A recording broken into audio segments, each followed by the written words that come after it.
Yn arferol yr amser yma'r flwyddyn, mi fysa ni'n nghanol y dyddiau Pasg yng Ngholeg y Bala, a channoedd o blant ysgolion cynradd yn dod i glywed hanes y Pasg. Llynedd, roedden ni wedi gosod bob dim yn barod, ac wrthi'n ymarfer pan ddaeth y newyddion am y cyfyngiadau oherwydd y Covid. A dyma sylweddoli na fysa dyddiau Pasg yn digwydd. Ac mae'r ildro eleni, dyda ni ddim yn gallu eu cynnal. Dros y blynyddoedd mae wedi bod yn brofiad arbennig paratoi ar gyfer y dyddiau yma. Cyfla i drochi fy hun yn yr hanes, cerdded y daith drwy'r Beibl at y groes a buddigoliaeth rhyfeddol yr ysgyfodiad.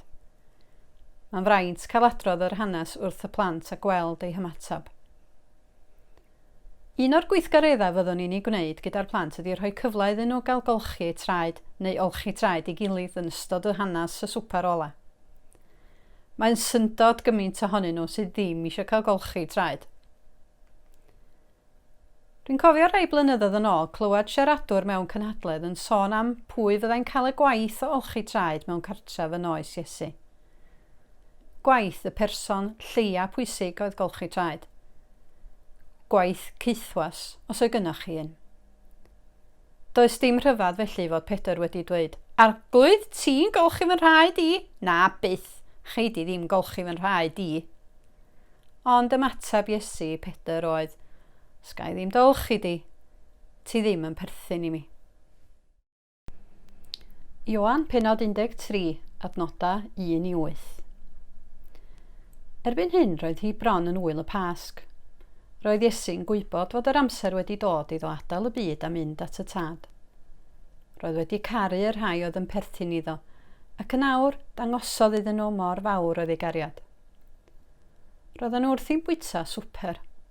Roedd y diafol eisoes wedi rhoi'r syniad i Jwdas, mab Seimon Iscariot, i fradychu Iesu. Gwydda Iesu fod y tad wedi rhoi popeth yn ei ddwylo o. Roedd wedi dod oddi wrth Dduw, ac roedd yn mynd yn ôl at Dduw. Cododd oddi wrth y bwrdd, tynnu ei fantell allanol, a rhwymo tywel am ei ganol.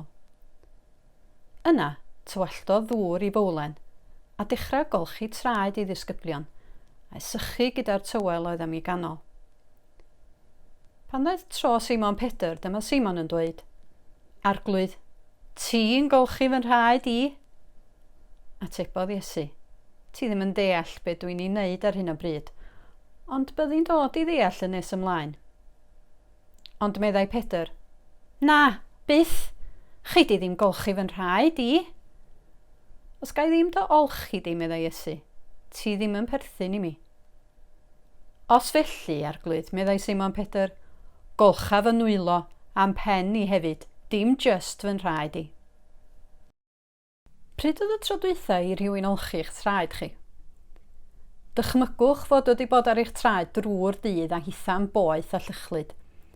Yna, cael ista a rhoi'ch traed poeth mewn pwlan o ddŵr.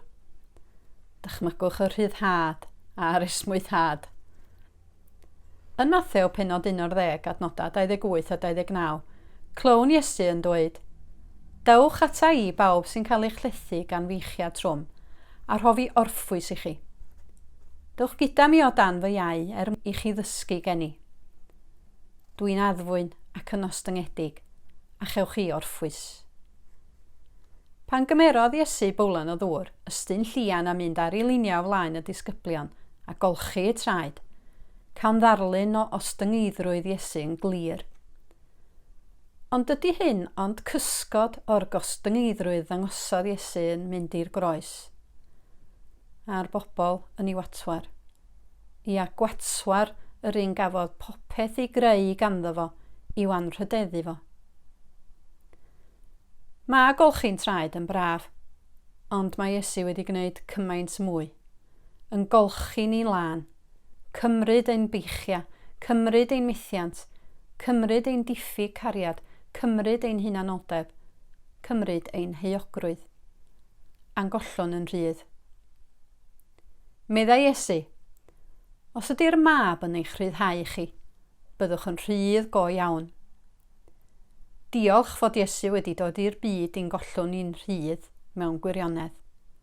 Yn rhydd, i alw Duw yn dad. Gweddion. Dad nefol, diolch i ti am dy gynllun achub di.